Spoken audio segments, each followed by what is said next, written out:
Welcome to today's book review. We will be examining an important work on the complex relationships between television, media, social structure, and communication technology.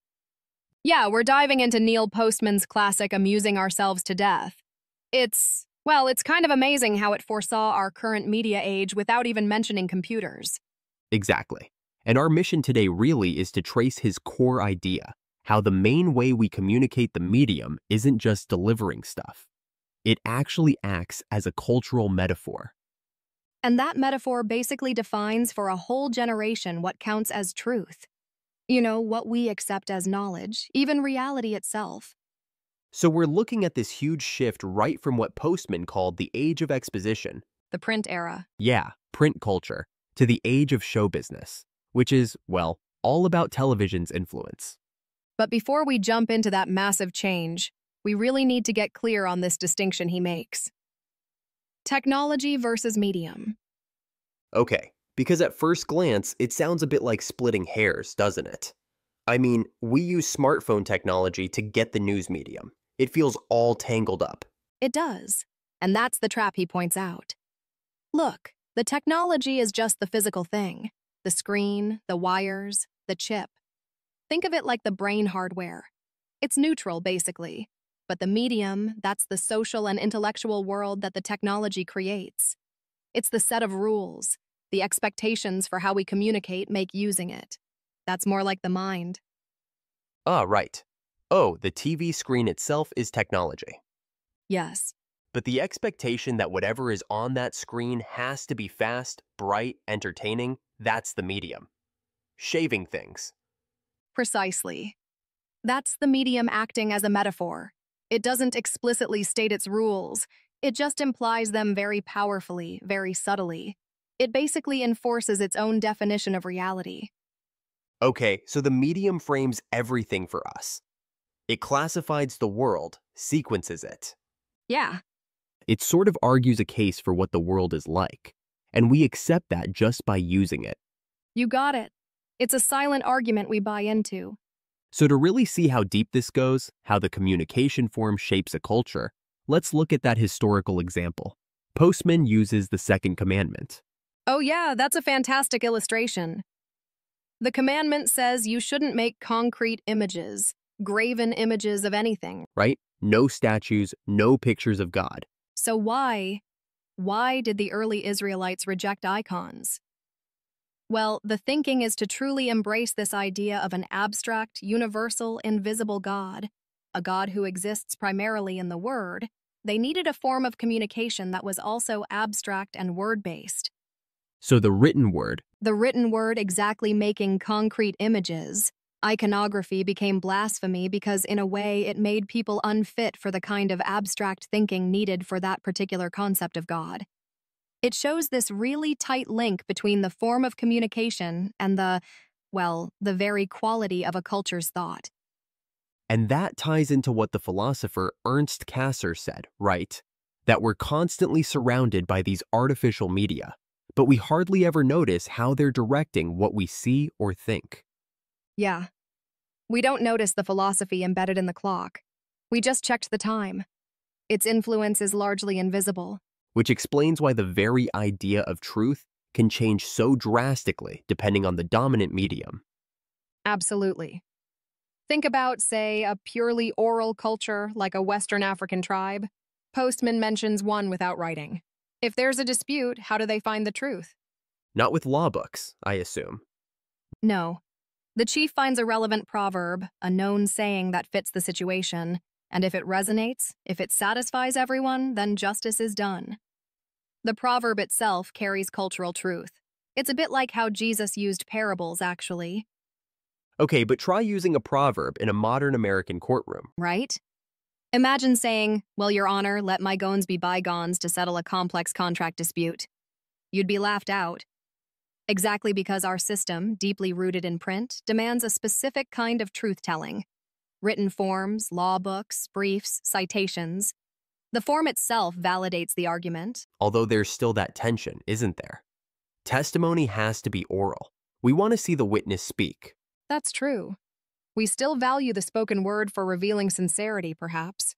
But the ultimate authority, the law itself, is what's written down. And this bias for print really shows up in academia. You mentioned that example of the doctoral student. Oh, right. The student had a footnote citing an eyewitness account told to the investigator at the Roosevelt Hotel, something like that. And it was rejected Immediately, flagged as unsuitable. Why? Because relying on something someone just said is seen as well informal, maybe unreliable. Where is something published, written down? That's different. That implies reflection, maybe review, permanence. The written word inherently carries more weight, more authenticity. In that context, its fixed nature makes it seem closer to the truth. So whether it's law or academia, the message is clear. Writing equals authority. And this deep reliance on text, it shaped the whole mindset of early America, didn't it? Leading to this age of exposition. Yes, early America, right up through the mid-19th century, was fundamentally a print culture. Public discourse was dominated by the logic that typography demands. Which is, Print has this bias towards being logical, sequential, rational, objective. Even if you're writing, you have to organize your thoughts, connect ideas, build arguments with propositions. it forces a certain kind of thinking. It does. And it meant public discussion required serious intellectual effort from the audience, too. You see this so clearly in things like the Lincoln-Douglas debates in 1858. 7 hours long, some of them. Some were incredibly long. Yes, they were prepared in writing. The language was pure expository prose, and people would stand or sit for hours listening to these complex, logically structured arguments. Lincoln says senses alone. You mentioned how complex they were. Oh, incredibly complex, grammatically full of subordinate clauses, intricate structures. The expectation was that the audience could follow that level of density orally. It's hard to imagine today. I mean, 5 minutes of that kind of language on TV now would probably lose most people. The attention span required them. It was different. It reflected the mental habits cultivated by a print-based culture. And think about Thomas Paine, too. Common sense. Exactly. He was an unschooled corset maker, essentially, yet he writes this. Profound found incredibly influential political philosophy, and nobody really questioned his right to do that, because the power of reason expressed in writing was seen as accessible to any thinking person. But then this dominance of Brit culture started to crumble. 2. Big technological shifts in the mid-19th century hit it hard.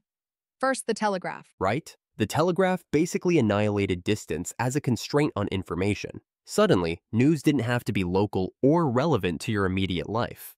It became news from its value changed. Completely. Its value became tied almost entirely to novelty, speed, curiosity. Is it new? Is it interesting?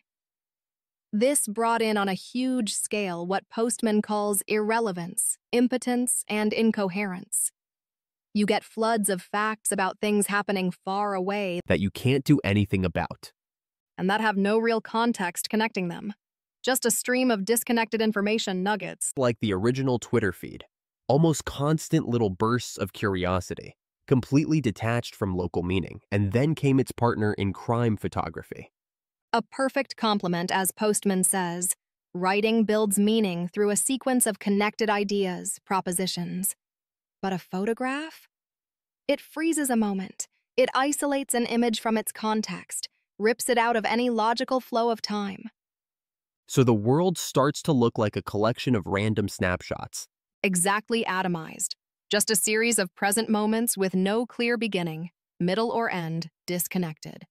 And the combination, the telegraph and the photograph, He calls it a duet of image and instancy. Together, they created this new kind of public discourse, one that implicitly argued that context, history, interconnectedness, well, they just didn't matter as much anymore. setting the stage perfectly for television, the ultimate age of show business. And this is really Postman's central, most provocative point. Television doesn't just extend literate culture, it actively attacks it. The issue isn't that TV sometimes shows entertaining fluff. It's that everything on TV has to be presented as entertainment. Yes, politics, news, religion, education, It all gets filtered through the lens of show business values. Entertainment becomes the super ideology of all discourse on television. So television acts as a meta-medium. That sounds significant. It directs not just what we know about the world, but our ways of knowing. Precisely. It changes our epistemology, the very criteria we use to determine what's true or real on TV. The bias shifts dramatically towards the visual, towards brevity, towards emotional appeal, and away from logic, context, and depth. Okay, let's break that down. How does this play out in, say, TV news? Well, think about the structure. News is presented in short, isolated segments. Robert McNeil described the underlying assumptions. Bite-sized is best. Complexity is bad visual stimulation. Trump's thinking. It's that constant jarring transition now. Total discontinuity. One unrelated story after another. Exactly. And this fragmented style leads directly to what Postman calls disinformation. Which isn't necessarily false information, right? No, not always lies. It's information that's misleading because it's superficial, fragmented, or presented without context. It creates the illusion that you're informed, but you lack any real understanding. He uses the Iran hostage crisis as an example. A powerful one. Americans watched coverage constantly, night after night. They saw the images, felt the drama. But polls showed most people knew almost nothing about Iran. Not the language, not the basic tenets of the religion involved. Nothing substantive. Just the surface drama. Lots of exposure, zero context. All image, no background. And this constant flow of disconnected images has another effect. Contradiction becomes irrelevant. Also, In a print world, if two statements contradict each other, it's a major problem. It signals falsehood. It demands resolution. But in the fragmented world of television or even just modern information flow, who cares? like the student example, point out a contradiction. And they might just politely say, "Yeah, I know, but that statement is over there and this one is over here."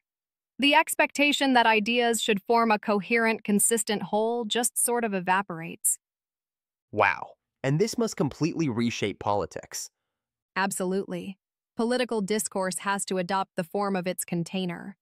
On TV, that means adopting the form of the commercial, short, visual, emotional image-based. You mentioned that Senate campaign Clark vs. Javits. Right? Ramsey Clark put out detailed different style position papers. Jacob Javits relied heavily on short TV spots, 30 seconds of imagery projecting virtue, competence, warmth. And Javits won big By the largest plurality in New York history at the time. I believe the image, the feeling conveyed in seconds, simply overwhelmed the complex arguments in print. because on TV, the politician isn't primarily offering arguments anymore. No, they're offering themselves as an image designed to resonate with the audience, to soothe anxieties, to feel trust. The key test becomes the perceived credibility of the performer, their sincerity, attractiveness, how they look. Not whether their claims actually match reality.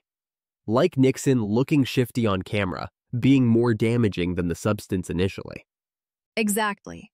Appearance becomes reality. And this visual-first epistemology, it's contagious. It started infecting other media too. Postman points to USA Today back then. A newspaper adopting TV style, pretty much. Short stories, lots of graphics, bright colors, priorities. Prioritizing visual appeal over, say, deep investigative pieces. He even quotes the editor saying something like they don't give awards for the best investigative paragraph. The paragraph, the building block of written argument, dismissed. Its structural importance fades when the visual is king.